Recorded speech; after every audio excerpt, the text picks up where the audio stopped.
Bismillahirrahmanirrahim. Assalamualaikum warahmatullahi wabarakatuh. Pada pertemuan kali ini kita akan mempelajari atau membahas mengenai analisis titik impas.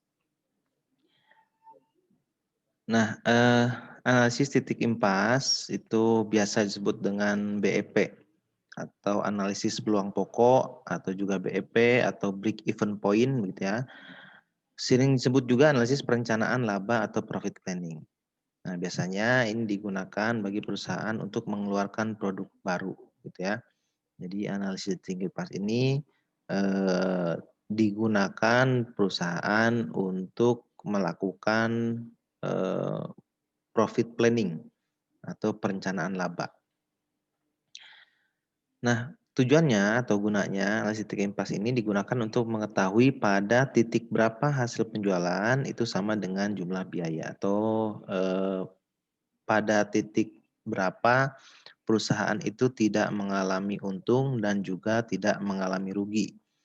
Artinya hasil penjualannya sama dengan jumlah biayanya. Nah, atau perusahaan beroperasi dalam keadaan tidak laba dan tidak rugi atau laba sama dengan nol gitu ya. Jadi analisis titik impas ini adalah untuk membahas pada titik berapa perusahaan ini tidak mengalami kerugian dan juga tidak mengalami keuntungan.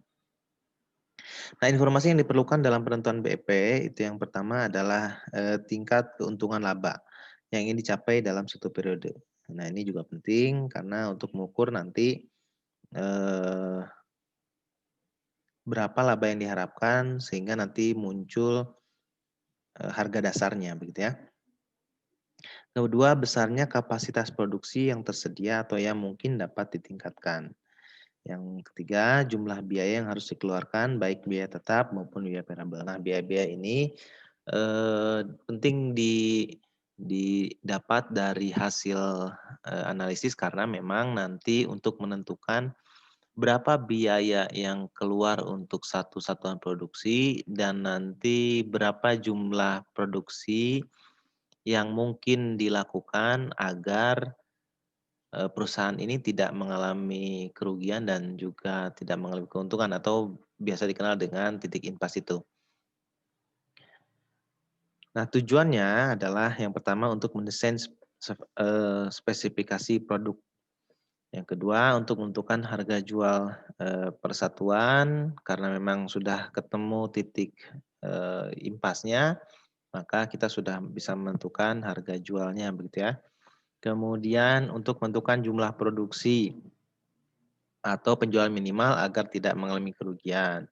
Kemudian juga memaksimalkan jumlah produksi. Nah, ini juga merencanakan laba karena memang sudah ditentukan harga dasarnya berapa agar tidak rugi begitu ya per harga satuannya. Maka kita bisa merencanakan kira-kira laba yang dapat itu berapa. Nah, tentang penentuan laba itu sudah dibahas di minggu lalu ya. Nah, rumusnya itu adalah BEP itu dari FC itu fixed cost atau biaya tetap dibagi dengan P itu harga jual per unit begitu ya atau price dikurangi VC atau variable cost. Nah, ini juga persatuan unit. Kemudian ini untuk titik impas dalam satuan barang. Sedangkan dalam satuan rupiah titik impasnya itu adalah BP sama dengan FC itu fixed cost, dibagi dengan 1 dikurangi VC per S. VC itu adalah variable cost, sedangkan S itu adalah sales atau jumlah penjualannya. Nah, untuk contohnya silakan nanti kalian pelajari di dalam LMS yang sudah saya siapkan. Demikian pertemuan hari ini. Terima kasih. Assalamualaikum warahmatullahi wabarakatuh.